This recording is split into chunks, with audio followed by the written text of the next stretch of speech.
It's Saturday again, another big project to do for today. My name is Dean and this is the Lindu project. Welcome back. Before we get to the project of the day, I thought I'd give you a glimpse of the VHF, or rather the HF antenna that I've installed. On the last update, I showed you all my antennas and there was one that I hadn't installed yet. Well, I've managed to get that installed and I want to show you now. It's quite a formidable antenna, as I told you in the last one. Well, there it is. Excuse the car standing partially in the shade, but that is the base of the antenna, and I'm going to take you to the top of it now. You'll see as I go up, this is the length of the antenna. You can still see it there in the blue sky, and it's actually going past the wall. Let me just move further forward. I'm actually standing in the entrance to the garage at the moment. And there's the tip of the antenna right there. It is quite a long antenna, but it is necessary for the frequency I'm using. Now this is basically an emergency antenna. It's an HF antenna, high frequency antenna, and it is a long range. I can communicate long range with this antenna. And it won't be used very often, or if at all, but in an emergency, as I said, I'm a little bit of a prepper. In an emergency, this will become my major communications device, the HF frequency. So yeah, that is the HF antenna. It's a bit big and ugly, but in my opinion, it's a necessity for what I need it. And yeah, that's going to be my major communications antenna. Okay, so let's get to the project of the day. I'm going to take you around the car. Let's just take a walk around here quickly. Let me show you what I am tackling today. Some of you will remember in a past video I told you about my power steering box that I managed to twist the sector shaft of.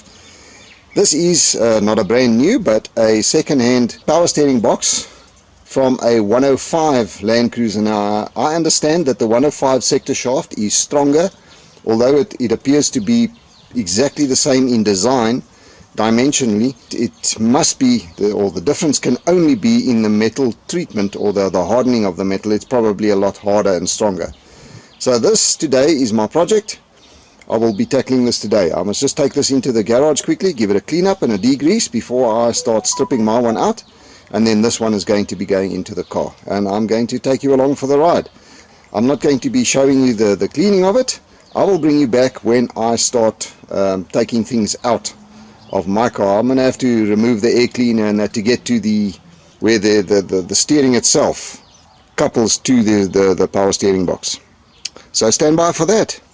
Right, what you're looking at there is the bottom of the steering box with the pitman arm attached to it. If you look very carefully, you can see right there, I'll see if I can get a nice close-up of that. You can see how, focus, you can see how twisted the splines are on the shaft, and I have showed you that before. But the reason why I'm filming this little segment is I want to show you something. If you have a look at the end of this pitman arm, it is still in perfect condition. Now I would imagine before I got the car nobody had ever taken this ball joint loose. If they had, they probably used the proper tool. Now I am, as you know, I'm busy replacing this steering box with a new second-hand one from a 105 series. And I'm going to show you what a pitman arm looks like when the ball joint has been taken off by the hit it with a hammer method, which I totally disapprove of. If I actually had remembered to bring a puller to take this pitman arm off, I would have taken this one off and put it onto the box that I'm replacing it with, because I'm going to show you now what a pitman arm looks like that has been hit with a hammer. This is a pitman arm of a 105 that I'm going to be putting on my car.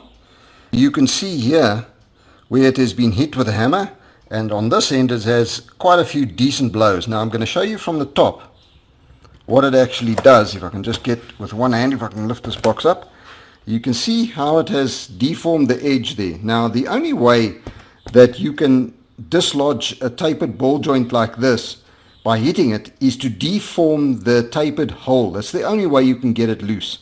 So theoretically, this taper in this pitman arm is deformed now and shouldn't actually be used. But I'm going to put it on as is because, as I said, I don't have a puller to take this off.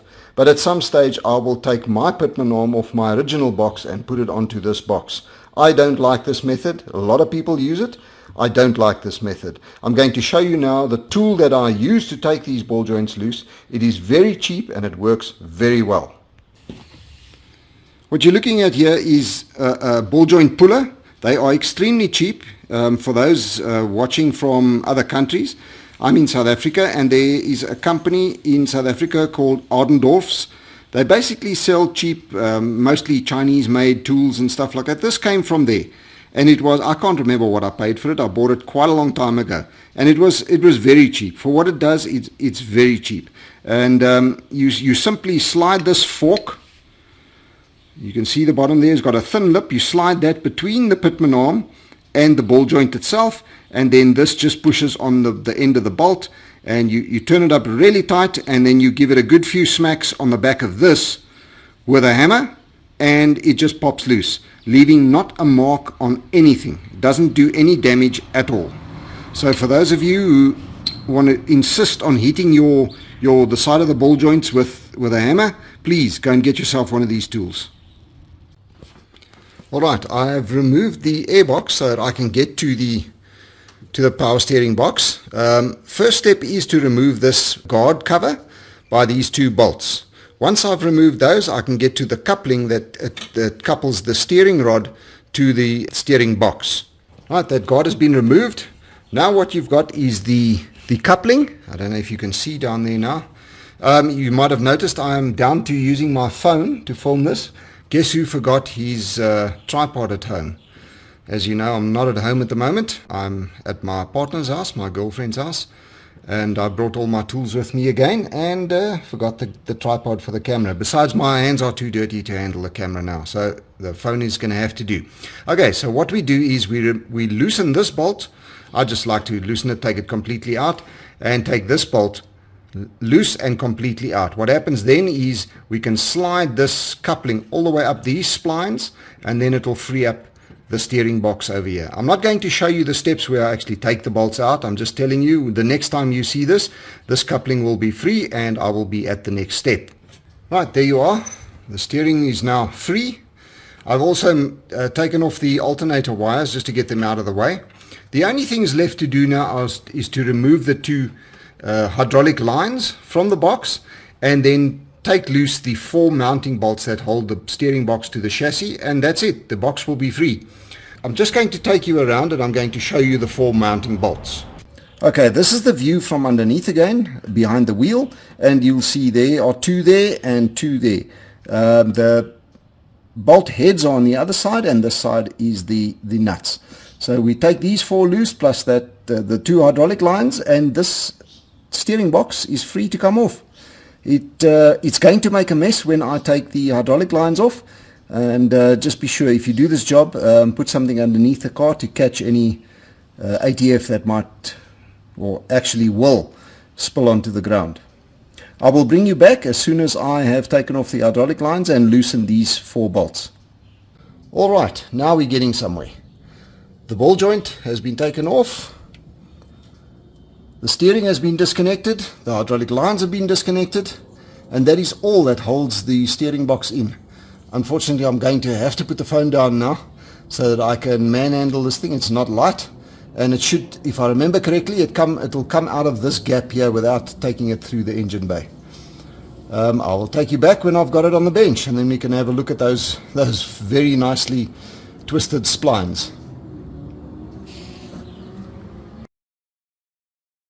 The box is out. Here we have it here. It was actually quite clean and in really good condition. As I told you before, I had once before replaced all the seals in it and everything. It was in really good condition until I went and did that. As you can see, those splines are all lying at a pretty much of an angle. And compare that to this one, where they are dead straight aligned with the shaft. But what I wanted to do was to show you, remember the damage that had been done by hammers? Have a look at this one. This one has been taken apart by me probably 4 times already with a proper puller. There is not a mark on this one anywhere. I'll see if I can turn it over. That's the bottom side, and there's the top edge again. It is absolutely perfect. Excuse the lawnmower petrol bottle behind there. But yeah, I will definitely put this pitman arm onto my vehicle once I can get the pitman arm off the other box. But I'm not even going to bother with that today. My job today is to get this box onto the car and get the power steering working. Rightio, the job is done. The steering box is in, the main mounting bolts are tight. The only thing I haven't done now is attach the steering to it. I'm going to first straighten the wheels as best I can, and then hold the wheel as straight as possible, and then attach the steering rod to the steering box. I've already put the hydraulic lines on and purged the system. It's much easier to do it with this joint loosened, so you can start the vehicle, and then while the pump pumps the fluid, you just turn the steering wheel left to right to its limits until all the air in the system has been purged out. I've done that already. I've reattached the steering. Also checked that the pitman arm is positioned facing properly forward, parallel to the chassis, when the steering box is in the center of its range of motion. So that is right. I'm not going to worry too much now about the alignment of the wheels when the steering box is straight. I'm going to have all of that set later. I just want to get everything more or less in position now so that I can actually get in the car and drive it. This job has gone a lot quicker than I thought, actually. I'm now going to straighten everything and then attach the steering, and then we can take it for a test drive. There you have it.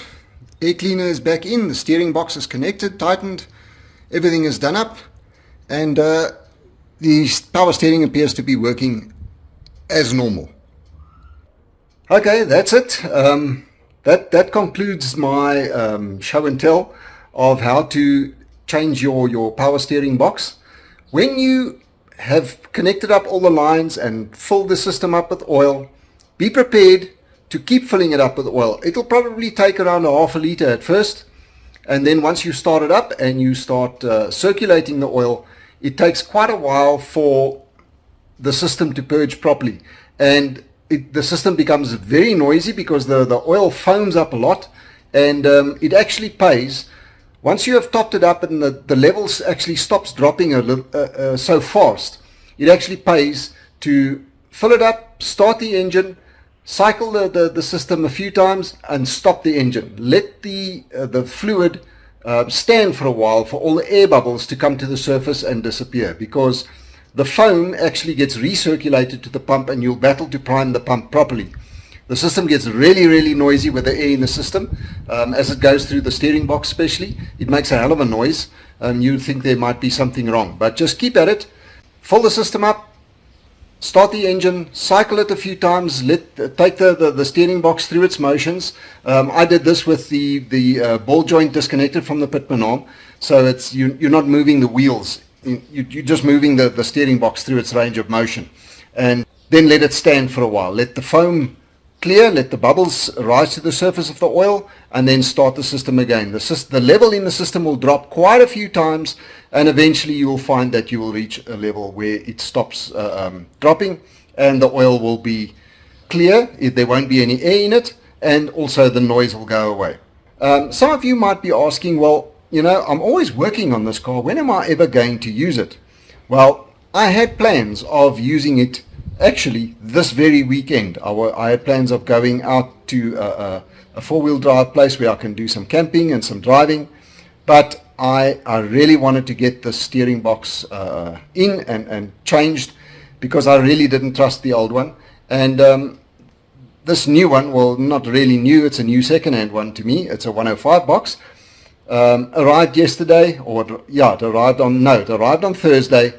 It is Saturday today. It arrived on Thursday, so I thought, well, let me put it in. At least my mind is at ease. I never have to worry about this box ever again, because it is quite a worry. If that sector shaft had snapped at any time on the highway, anywhere, you are literally without steering immediately. No matter what speed you're going, it could be really dangerous. I wasn't worried too much about it on just slow driving around town on the tar. It was fine, but any sudden jolt onto it could quite literally snap it off. So I'm really glad that I've got this other box in now. It cost me a fair whack of money that I wasn't prepared to spend on, well, not on this right now. but that has taken a real whack out of my savings for the set of tires that I wanted to put on. But I'm not desperate for those tires yet. I don't need them. I've got a set of BFG 265 75 16s on it, on the standard rims at the moment. Those ones can wait. So that's it. The car's running fine. Everything seems to be good. I'm going to just clean myself up, clean my steering wheel, because I've been operating the steering wheel with really oily hands, dirty hands. I try to wipe them off as much as possible on a oily rag. So the steering wheel needs a good clean, and then I'm going to hop in it and just take it around the block just to make sure everything is fine. But there you have it. So that's it for this video. I will catch you in the next one. Cheers.